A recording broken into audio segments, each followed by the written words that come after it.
ഈ വലിയ ദുരന്തത്തിൽ കാണാതായവർ എത്ര എന്നുള്ള കാര്യത്തിൽ ഇപ്പോഴും കൃത്യമായൊരു കണക്കില്ല. സർക്കാരിൻ്റെ ഭാഗത്ത് നിന്ന് 206 എന്നുള്ള ഔദ്യോഗിക കണക്ക് പുറത്തു വരുന്നുണ്ടെങ്കിലും അത് വിവരശേഖരണത്തിൻ്റെ ഭാഗമായി രൂപപ്പെടുത്തിയിട്ടുള്ള കണക്കാണ്. അതിനേക്കാൾ ഏറെ പേർ ഇനിയുമുണ്ട്, വിവരമില്ലാത്തവർ. യാതൊരു തരത്തിലുള്ള വിവരവും ഇതുവരെ ലഭ്യമാകാത്ത ഒരുപാട് പേരുണ്ട് എന്നുള്ള കാര്യം അവിടെയുള്ള പ്രദേശവാസികളൊക്കെ പറയുന്നുണ്ട്.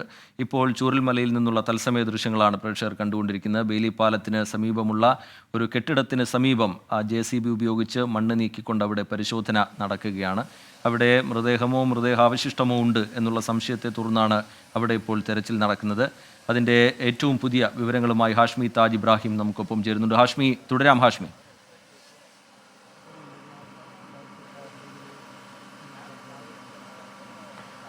മറിജിത്ത്, സംശയം ഉണ്ടാവാനുള്ള കാരണം ഒരുപാട് വീടുകൾ ഉള്ള ഒരു മേഖലയാണ്. അപ്പോൾ അവിടെ ഇവിടെ ഉണ്ടായിരുന്ന ആളുകളെ മിസ്സിംഗ് ആണ്, ആൾക്കാരെ കാണാനുണ്ട്. അതിനിടയിലാണ് ഇവിടുന്ന് വലിയ തോത്, അത് പറയൽ സങ്കടകരമാണ്. പക്ഷേ അങ്ങനെയാണ് ഇങ്ങോട്ടേക്ക് റെസ്ക്യൂ ഈ പറഞ്ഞ തെരച്ചിൽ സംഘം എത്തുന്നത്. വലിയ ദുർഗന്ധമുണ്ടാകുന്നു എന്ന വിവരത്തെ തുടർന്ന് ഇങ്ങോട്ടേക്ക് എത്തുന്നു. അതിനുശേഷം ഇവിടെ പരിശോധന നടത്തുകയാണ്. പരിശോധന നടത്തി വളരെ ആഴത്തുള്ള പരിശോധന നടത്തുന്നത് ഇപ്പോൾ അതവിടെ വളരെ ആഴത്തിലുള്ള പരിശോധന നടത്തുകയാണ്. ഇതിനോട് ചേർന്നൊരു കിണറുണ്ട്, ആ വീടിനോട് ചേർന്നൊരു കിണറുണ്ട്. അപ്പോൾ ആ കിണറിന്റെ ലൊക്കേഷൻ കൂടി ഏത് മേഖലയാണെന്ന് അറിഞ്ഞാൽ മതിയാവുകയുള്ളൂ. അപ്പോൾ അതുകൂടി നോക്കുകയാണ്. അതാ ഇവിടുന്ന് ഈ വീടിന് ഇപ്പം സ്നിഫർ ഡോഗ് വരുന്നുണ്ട്. നമ്മുടെ കരസേനയുടെ സ്നിഫർ ഡോഗ് ഇങ്ങോട്ടേക്ക് വരികയാണ്. സ്നിഫർ ഡോഗ് ഉള്ള പരിശോധന നമ്മൾ ഈ ദിവസങ്ങളിൽ കാണുന്നുണ്ട്.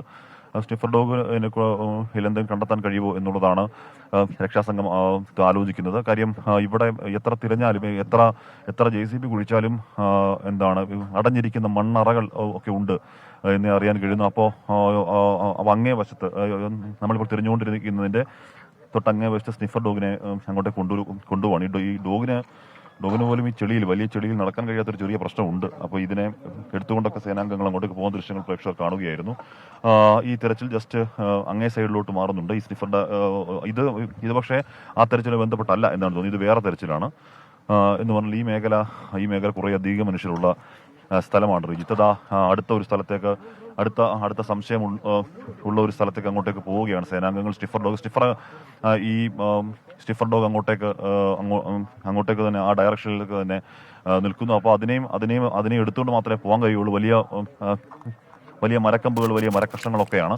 അപ്പോൾ ഈ സംശയം ഉണ്ട് എന്ന് പറയുന്ന സ്ഥലത്ത് ഈ സ്നിഫർ ഡോഗിനെ അവിടെ എടുത്ത് കൊണ്ടുവച്ച് നടത്തുന്ന പരിശോധന ഇപ്പോൾ നടക്കുകയാണ്. ആ സ്നിഫർ ഡോഗ് എന്തോ അത് സംശയിക്കുന്നുണ്ടോ, അത് അവിടെ നിൽക്കുകയാണ്. അവിടെ നിന്ന് അതൊരു സ്ഥലത്തേക്ക് ഇങ്ങനെ നോക്കുന്നുണ്ട്.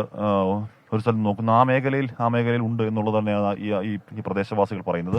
അതെവിടെയായിരുന്നു റൂം, അവിടെ അങ്ങേ തലക്കൽ നിൽക്കുന്നത് ഇവിടെ ഉള്ളവരൊക്കെ ഉണ്ട്. അവർക്ക് ഈ വീടിന്റെ റൂം എവിടെയാണ്, ബാക്കി കാര്യങ്ങളൊക്കെ നന്നായി അറിയാവുന്നവരാണെന്ന് തോന്നുന്നു. അപ്പോൾ അവർ കാര്യങ്ങൾ പറഞ്ഞു കൊടുക്കുന്നുണ്ട്. സ്നിഫർ ഡോഗ് അങ്ങോട്ടേക്ക് പോകുന്നുണ്ട്. ഒരു മൃതദേഹം ഇവിടെ ഒന്നോ അതിലധികമോ ഇവിടെ ഉണ്ടാകാം എന്നുള്ളതാണ് ഈ പ്രദേശവാസികൾ നൽകുന്ന സൂചന, അല്ലെങ്കിൽ ഈ മേഖലയെക്കുറിച്ച് അറിയാവുന്നവർ നൽകുന്ന സൂചന. ഈ കെട്ടിടത്തിന്റെ അവശിഷ്ടങ്ങൾ ഇങ്ങോട്ടേക്ക് നീക്കി ഇടുകയാണ്. ഇത് നമ്മളിപ്പോൾ ഈ കിടക്കുന്ന കെട്ടിട അവശിഷ്ടങ്ങൾ അവിടെ നിന്ന് ഇങ്ങോട്ട് JCB കോരി ഇങ്ങോട്ടേക്ക് ഇടുന്നതാണ്. അതിനിടയിൽ നിന്ന് വലിയ തടിക്കഷ്ണങ്ങൾ, വലിയ മരക്കഷ്ണങ്ങളൊക്കെ നമ്മൾ കിട്ടുന്നത് കണ്ടു. അത് മാത്രമല്ല, ഒരു ജീവിത സ്വപ്നങ്ങളൊക്കെ, അവരുടെ സർട്ടിഫിക്കറ്റുകളും രേഖകളും ഒക്കെ കഴിഞ്ഞ ദിവസങ്ങളിൽ നമ്മൾ ഈ തെരച്ചിൽ കാണുന്നതിന് സമാനമായി തന്നെ ഇപ്പോഴും ഒരു തിരിച്ചറിയൽ രേഖ പോലെ ഒന്ന് ആ തിരയുന്ന ഉദ്യോഗസ്ഥന്റെ, ഫയർഫോഴ്സ് ഉദ്യോഗസ്ഥന്റെ കയ്യിലുണ്ട്. അദ്ദേഹത്തെ അടുത്ത് കിട്ടിയിട്ടില്ല, എന്താണെന്ന് ചോദിക്കാൻ. അവിടെ ആ കുഴിച്ച ഭാഗത്ത്, ആഴത്തിൽ കുഴിച്ച ഭാഗത്ത് സ്നിഫർ ഡോഗിനെ അങ്ങോട്ടേക്ക് ഡോഗിനെ കൂടെ അങ്ങോട്ടേക്ക് എത്തിച്ചിരിക്കുന്നു. ഡോഗ് അവിടെ നിൽക്കുന്നുണ്ട്. കുറച്ചുകൂടി ആ സ്നിഫർ ഡോഗിനെ അങ്ങോട്ട് കൊണ്ടുപോവുകയാണ്, ആ കുഴിയിലേക്ക് ഇറക്കുകയാണ്. എന്ന് പറഞ്ഞാൽ നമ്മൾ കുറച്ച് മുമ്പ് കണ്ട ആ JCB കുഴിച്ച കുഴിയിലേക്ക് സ്നിഫർ ഡോഗിനെ അങ്ങോട്ടേക്ക് ഇറക്കുന്ന ദൃശ്യങ്ങൾ പ്രേക്ഷകർ കാണുകയാണ്. ആറാം നാളാണ് നമ്മൾ ഈ തിരച്ചിലിന്റെ 6ാം നാൾ. ഇപ്പോഴും കാണാതായവരുടെ എണ്ണം അങ്ങനെ തന്നെ ഒരുപാട് കുറവൊന്നുമില്ലാതെ അങ്ങനെ തന്നെ നിൽക്കുന്നു. കൃത്യമായൊരു ഒരു കണക്ക് അത്രത്തോളം 100% കൃത്യം എന്ന് പറയാൻ കഴിയില്ലെങ്കിൽ കൂടിയും ഏതാണ്ട് ഒക്കെ കൃത്യമായൊരു കണക്ക് ഇനിയെങ്കിലും ഉണ്ടായേ മതിയാവുകയുള്ളൂ. കാര്യം സർക്കാർ പറയുന്ന മിസ്സിംഗ് കണക്കും ഇവിടുത്തെ പ്രദേശവാസികൾ പറയുന്ന മിസ്സിംഗ് കണക്കും തമ്മിൽ അജഗജാന്തരമാണ് ഉള്ളത്. അപ്പോൾ അത് കാരണം അവരെയും കൂടി കേട്ടുകൊണ്ട് ഉൾപ്പെടുത്തേണ്ടവർ ഉൾപ്പെടുത്തിക്കൊണ്ടൊക്കെ എന്ന് പറഞ്ഞാൽ ഇനി മുന്നോട്ടുള്ള പോക്കിൽ ഉറപ്പായും ഈ തെരച്ചിലിനടക്കം ഇനിയുള്ള അങ്ങോട്ടേക്കുള്ള ദിവസങ്ങളിൽ അവർക്കുള്ള എന്തെങ്കിലും സഹായങ്ങളടക്കം ഈ ആകെ പൊളിഞ്ഞു കിടക്കുന്ന ഈ മേഖലയെ ഒന്നുകൂടി പണിഞ്ഞെടുക്കുക എന്ന വലിയ ദൗത്യത്തിനൊക്കെ ആദ്യം അടുത്തയാകേണ്ടത് ഈ പ്രധാനപ്പെട്ട ഈ വിവരങ്ങളാണ്. എത്ര വീടുകൾ നഷ്ടമായി, എത്ര പേർ മരിച്ചു, എത്ര പേരെ കാണാതായി എന്നുള്ള കൃത്യമായ വിവരങ്ങൾക്ക് 100% ഒരുപക്ഷെ ഇതുപോലൊരു മാരക ദുരന്തത്തിൽ, ഇതുപോലൊരു വലിയ ദുരന്തത്തിൽ അത് ഒരുപക്ഷെ പ്രാക്ടിക്കൽ ആവില്ലെങ്കിൽ കൂടി 100% എത്ര പേരെ കാണാതായവരെ മുഴുവൻ കിട്ടുക എന്നൊക്കെയുള്ളത് ചിലപ്പോൾ പുത്തുമലയിൽ പോലും അത് സാധ്യമായി. ഇത്ര വലിയ ദുരന്തമല്ലാതിരുന്നിട്ടും പുത്തുമലയിൽ പോലും അത് സാധ്യമായിരുന്നില്ല. ഇവിടെയും അത് സാധ്യമാകുമോ എന്നറിയില്ലെങ്കിൽ പരമാവധി ശരിയാവുന്ന രീതിയിലുള്ള ഒരു പട്ടിക അല്ലെങ്കിൽ ഒരു കണക്ക് ഉണ്ടായേ മതിയാവുകയുള്ളൂ. ഈ നമ്മൾ ആരെയും അതിൽ പഴിക്കുകയോ കുറ്റം പറയുകയല്ല. ഈ ദിവസങ്ങളിൽ അതിനുള്ള അങ്ങേയറ്റം പരിമിതികളുടെ ദിവസമാണ്, അങ്ങേയറ്റം വേദനകളുടെയും വിലാപങ്ങളുടെയും ദിവസമാണ്. ഈ കാര്യങ്ങളൊന്നും അന്വേഷിക്കാനുള്ള നമ്മുടെ സംവിധാനങ്ങൾ അക്കാര്യങ്ങൾ അന്വേഷിക്കാനായിരുന്നില്ല അവരുടെ പ്രയോറിറ്റി. രക്ഷാദൗത്യം തന്നെയായിരുന്നു ഈ ദിവസങ്ങളിൽ ഇപ്പോൾ വരെ ഈ സമയം വരെയുള്ള ഏറ്റവും വലിയ പ്രയോറിറ്റി രക്ഷാദൗത്യവും ഈ തെരച്ചിലും തന്നെയാണ്. പക്ഷേ ഇനി അങ്ങോട്ടുള്ള സമയത്ത് ഇങ്ങനെ ഏതെങ്കിലും തരത്തിലുള്ള കാടടച്ചുള്ള ഒരു തെരച്ചിൽ ഉറപ്പായും അത് ഫലപ്രദമാവില്ല, അത് പ്രാക്ടിക്കൽ അല്ല. കാര്യം നമ്മൾ ഇപ്പോൾ അതായത് നിൽക്കുന്ന 6ാം നാൾ ഉച്ചയാവുകയാണ്.